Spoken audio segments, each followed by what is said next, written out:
ভিতরে প্লাস্টিকের একটা টুকরা ঢুকে দিলাম, কারণ আমরা ওই টুকরা মেজারমেন্ট করেই একটা হ্যান্ডেল বসাবো। দুই দিকে বসাইতে হয়।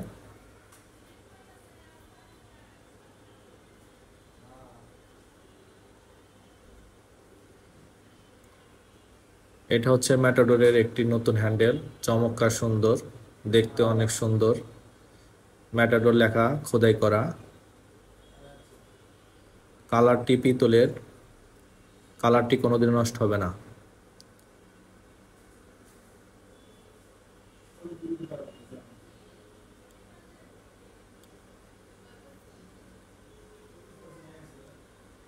এই পাশে লাগানো কমপ্লিট, এখন অপর পাশেও আমরা এটা লাগাই দিব।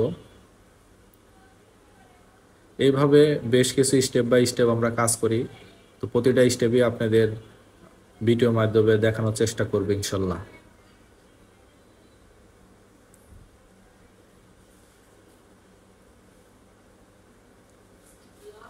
এটা হচ্ছে ইলেকট্রিক ড্রিল মেশিন, এর আগে আপনাদের বলে দিয়েছি।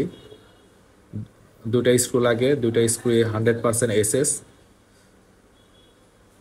আর ড্রিল মেশিন দিয়ে স্ক্রুগুলো লাগালে 100% অ্যাকুরেট হয়।